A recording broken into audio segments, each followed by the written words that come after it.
Hey peeps, we are back. We are talking the Real Housewives of Potomac, Season 8, Episode 16.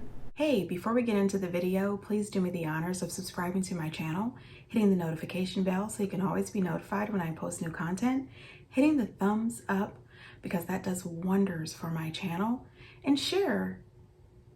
Thanks. All right, you guys, so listen, I'm just going to go ahead and put this out there. I have not been moved by Potomac this season. I have been very unimpressed. This season has been quite boring. I feel that 10 episodes and, a one-part reunion would be perfectly fine for this particular season. And this episode was, kind of boring. There was the segment with Grace and Giselle and the girls that I actually cried real tears and felt Giselle. I am not a fan of Giselle, but I am a fan of Giselle the mother. I love those girls. She's got some beautiful, smart daughters, and they are really beautiful. And one part of that scene that just really melted my heart is when one of the twins asked Grace, "Are we still going to be able to call you for our afternoon prayers?" And she said, "Yes." And they hugged. And I did notice that one of the twins hugged her extra hard. The other one gave her a hug, but she backed away a little bit. And I think she backed away because she started to get really emotional and didn't want, to break down. But I thought Giselle did a good job holding on because you could tell that she was ready to just bust out in tears too. But I thought that was beautiful. They are still going to hold on to their tradition of afternoon prayers. And I could cry thinking about it. I just thought that was beautiful. That scene touched me. It truly did. So what I did like, though, is at the beginning of the episode, we got to see Kiana. I think that's her name. I'm just going to say Kiana. Okay, people, just let me say it. If I don't say Kiana, I have to call her Key because for some reason I cannot comprehend. My brain does not compute. Oh gosh. Anyway, we got to see her business, her med spa business, and I'm here for it. I said, well, what? I love it. I absolutely do. It's the same thing as Beauty Lab and Laser over there at the Real Housewives of Salt Lake City. Listen, this is a business I could get into. I really could. I don't have any money, so I won't. But if I had money, I would get into this. I think all you need to have is the licensed people that do it and a manager who is licensed as well. And then I could just walk in from time to time, check the books, have a little champagne, talk to my employees, and a couple customers. I think I could do this. Anyway, I know it's more to it than that. I'm gonna move on. Candace got a little vaginal laser work. I can get into that. I really could. Wendy comes in looking fabulous. She gets her underarms done. And I think this is a good investment. Kiana lets them know that she was really kind of sad that they didn't check on her when they got to the Airbnb or when they got to the resort. And they told her that they did care and they are sorry, but I really want her to understand that that was a setup that Giselle and Robin came up with, in my opinion. It could have been a scheme that Todd set up for him to come to you with the bush. I don't know why that clip lives in my head, that this is all something that Todd set up for them to come back to us with the bullshit. That is stuck in my head. I have to get it out. Anyway, I think that this was all a plan for Giselle. Giselle is trying to suck up to this lady, to become friends with her, to have her pull away from Wendy.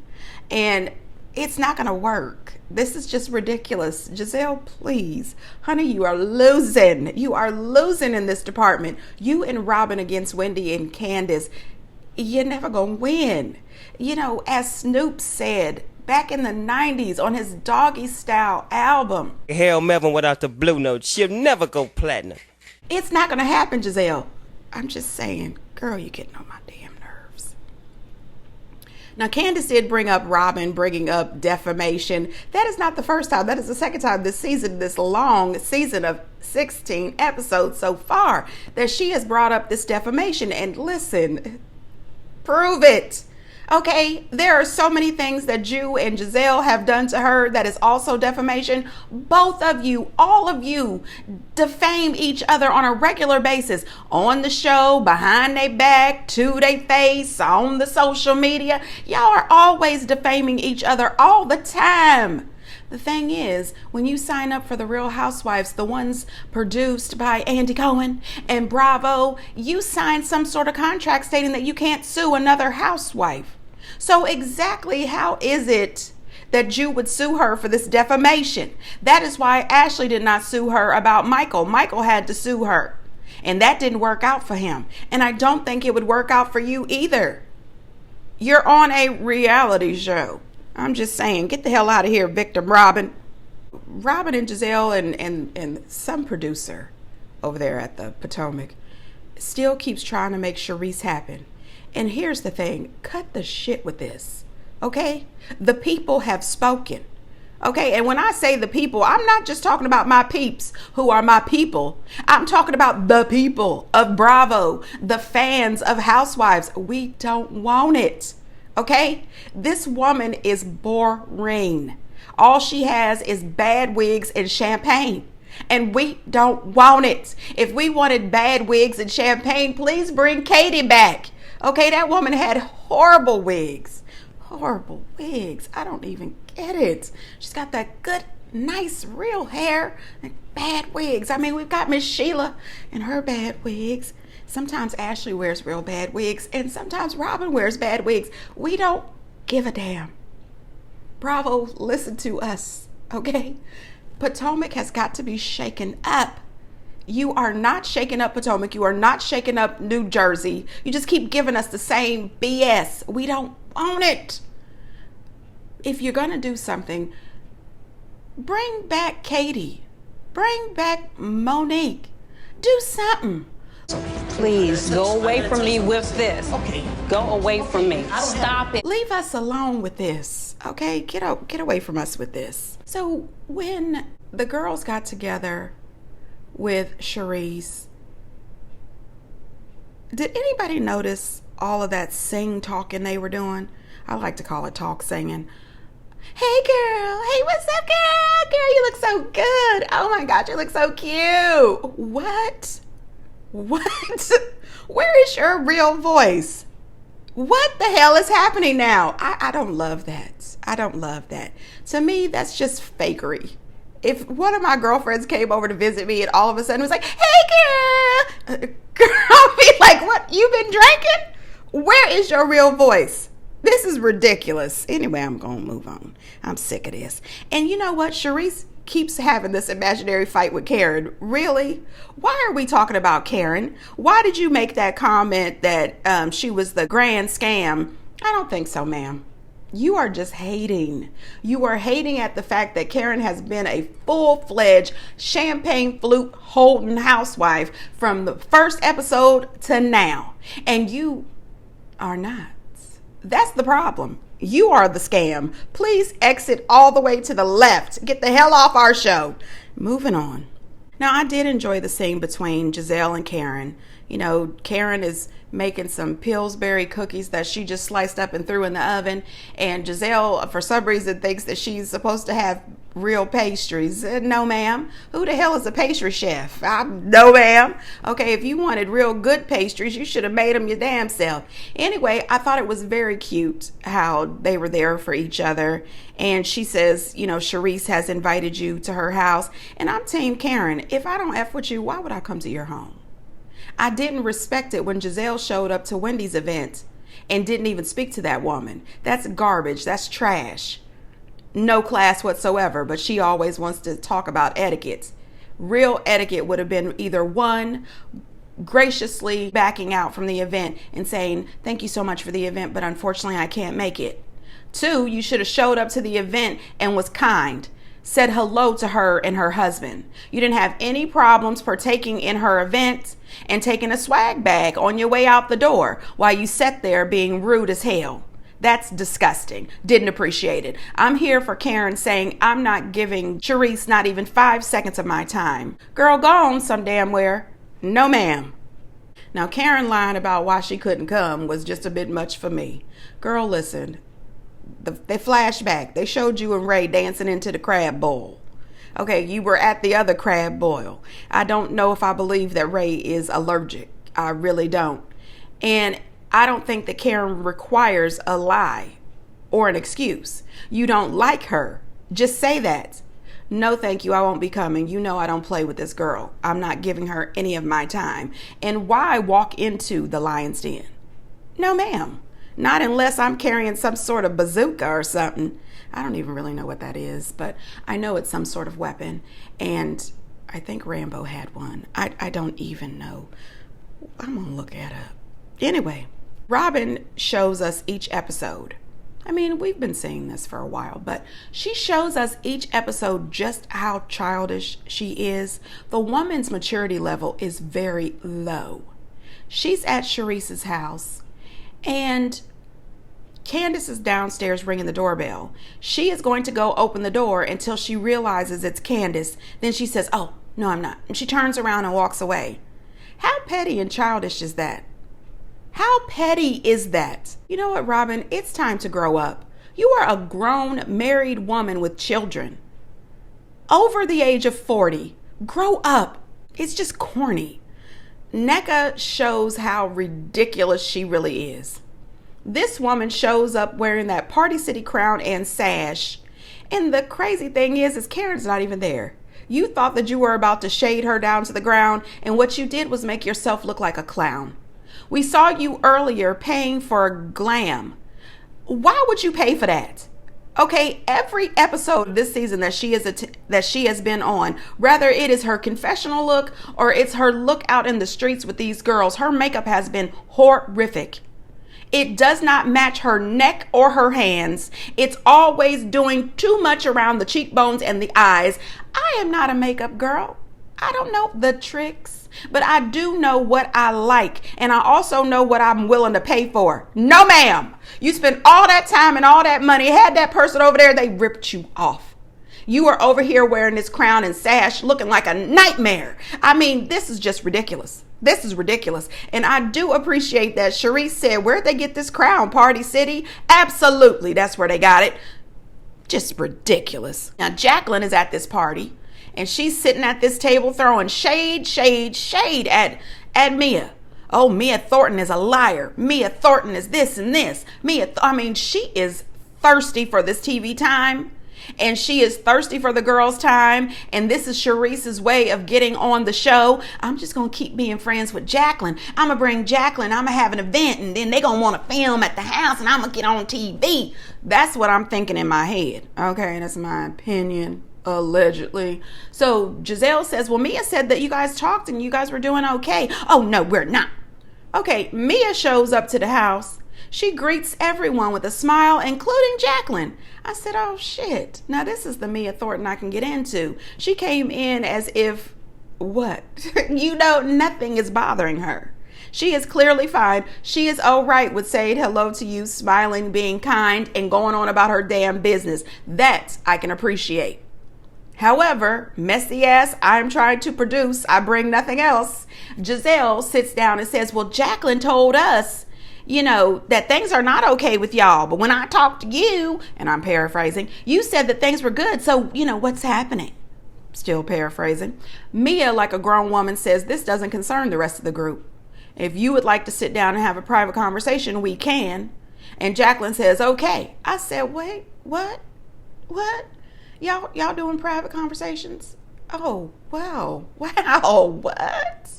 I thought that was very nice. I said, you mean the same thing that Candace and Robin could have done at the jump of the season? Just sat down and had a little private conversation. The same thing that Nneka could have done instead of coming in so hot with Wendy. Sat down and had a private conversation. Yeah, that could have been done. That could have been done. That's what grown people do. Anyway, they sit down, they have this conversation. It was very, very interesting. First of all, Mia doesn't seem to know how old her husband is. Can you imagine a 65-year-old man who's married to a young tenderoni like me? And Mia Thornton's like 72. No, he's, well. Why are you saying 65? I don't know. He's old. That was odd, right? It wasn't just me. Can't be. No. I mean, if you don't know how old your husband is, how are we supposed to honestly calculate how old you are? The fact that Jacqueline knows how old this man is and you don't is weird. I'm glad that they had this conversation. I'm glad that she realizes that Jacqueline has guilt as well, and that Jacqueline was unaware that this essay happened until 2 years later when the perpetrator admitted to doing it. Somehow wished that she had recorded the perpetrator saying that he did that, and that they took him to jail, and that they pressed charges against this guy. I really would love to see Mia and Jacqueline work this out. As they told us before, they've been friends since they were 15 years old. They belong together as best friends. I think that there's therapy required. I think there's therapy separately, and I think there's therapy together as friends, that they should walk through these situations. They both deserve to be heard. They both deserve to be loved. And I appreciate that both of them decided to have this side conversation. Mia did want to hug it out. Jacqueline said baby steps. I said, you know what? Go back to the handshakes like Karen if you have to. I feel both of them. You know, current day, they are friends again. So that's great. I hope they are getting some therapy. Sharice and this crab boil. Listen, Nega says she's used to king crab. You know, she's not used to these little tiny, blue crab. And, everybody else is used to seasoning. And that's one thing that people are going to tell you. We like seasoning, ma'am. Okay, if you bring anything to us that is bland, we're going to tell you about it. Ma'am, where is the Old Bay? Ma'am, where is the garlic butter? Ma'am, where is the Creole seasoning? Like, where is the stuff? Girl said these are not Baltimore crabs. These are Potomac crabs, New Hampshire crabs. They said, oh, no, ma'am. No, ma'am. They are not here for this. And somebody said, where are the potatoes? I was like, what? Sharice in this low budget crab boil. Lord. So they get back to the table and Sharice brings up the whole Candace and Robin not talking, and how Candace uses the internet and she doesn't understand how they could wreck their friendship. And the first thing I thought was, you know what, we've been doing this for 16 episodes now. I don't really give a damn. I don't care about Robin and Candace's friendship. This friendship that was so glorious, was so beautiful, it must have all happened off camera because we didn't get to enjoy that beautiful friendship. We really didn't. But we have to suffer through this friend breakup. Just break up. Stop the talking, all of it. Don't bring up the situation. Just a little high and by and move the hell on. I'm tired of it. I'm tired of it. Candace says, Robin is the victim now. And she wants to blame Candace for tweeting or talking to bloggers. But she's also talking to bloggers. And she's sharing their private text messages. And I said, oh, that's a bit hypocritical. What I think this is let me secretly give this stuff to bloggers, let them put it out there, and then I can hide my hands and then blame Candace for being upfront with her shit. Okay, so everybody knows, I've said it before many times, Candace is lethal on social media. She's actually lethal to their face too, but she's lethal. She is a killer. Her and Lisa Rinna were the top people on social media when it comes to housewives that will level another housewife or just strangers, period. Just totally tear them up out there on social media. But Robin and Giselle, they do the same thing, allegedly. They just do it on the back end. Instead of them putting it out there themselves, they slide it to other people and have them put it out there. The way they said that Monique was doing it. Oh, Monique's talking to bloggers. Monique's giving information to bloggers. So are the two of you, allegedly. In my opinion, that's exactly what's happening. So don't start the whole, and does anybody know how terrible Robin argues? Has anybody seen that? Blah, blah, blah, blah, blah, blah, blah, and all that screaming and stuff. When did we stop doing that? I swear I stopped doing that in elementary. My mom used to say to me sometimes when I was really small, she would say, use your words. Because I would, have a fit and then just start screaming and acting out because I was a child. And my mom would just put me right in front of her and she would get down, on her knees so we could be face to face. And she would say, hey, Mommy knows that you're upset right now, but use your words. What do you want to tell mommy? What is happening? And I would use my words, even as a child. Robin in the blah, blah, blah, I'm a bad guy, I'm a bad guy, you know, what? You are over 40. Who does this? You know, I'm sorry. I'm sorry. I am used to children acting a fool. I am not used to grown people doing this. I would be a terrible housewife because the way I would light somebody the hell up. You please cut the shit with me right now, ma'am. And the whole Charisse thing, the screaming, the yelling, the banging on the table. Ma'am, who are you arguing with? And then you had to go outside for a little break. Who are you breaking from? Yourself? Listen, this is not going to get you back on the show. You know, table banging and screaming and hollering for what, ma'am? This makes no sense. And, you know, can I just say, your confessional wig bothered me so much. I mean, you're bothering me. Bravo, people, please. You know, Giselle could have been right. Maybe she was just drunk and acting like this, but no situation caused for this. You know, this was too much. I'm not here for it. You know, Candace ran off to get a tissue in the kitchen. She crying, she dabbing her triangle. And Nneka did come in to check on her. And Candace said, thank you so much, but don't follow me. She said, you know, but you're crying. And she said, well, that's what I do. And that is the truth. That is what that woman does. But she aborted. She left. She apologized to the people in the kitchen. She apologized to most of the ladies, not all of them. And then she went on home, which was the best thing to do. Anyway, peeps, get down in the comments and let me know what you think. And until next time, bye.